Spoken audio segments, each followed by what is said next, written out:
Unahin po muna natin ito. Kapapasok lamang na balita, 5,000 pisong ayuda para sa mga pampasaherong driver ipamimigay sa susunod na linggo.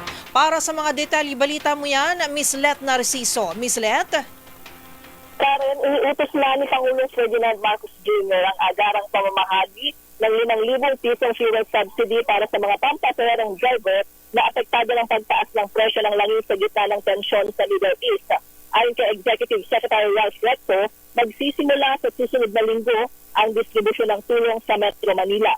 Pangungunahan ng Department of Social Welfare and Development at Department of Transportation ang pamamahagi ng subsidy sa pakikipagtulungan ng mga lokal na pamahalaan. Para mapabilis ang implementasyon ng programa, sinulong ni Recto ang mga alkalde sa Metro Manila at tinalakay ang mekanismo ng pamamahagi ng ayuda sa mga driver ng jeepney at tricycle. Kasunod ang implementasyon sa Metro Manila, inaasahan ding ipatutupad ang pamahagi ng fuel subsidy sa iba pang rehiyon sa bansa. Ayon sa pamahalaan, layunin ng tulong na maibsan ang epekto ng pagtaas ng presyo ng langis sa mga pampasaherong driver na direktang naapektuhan ng oil price hike.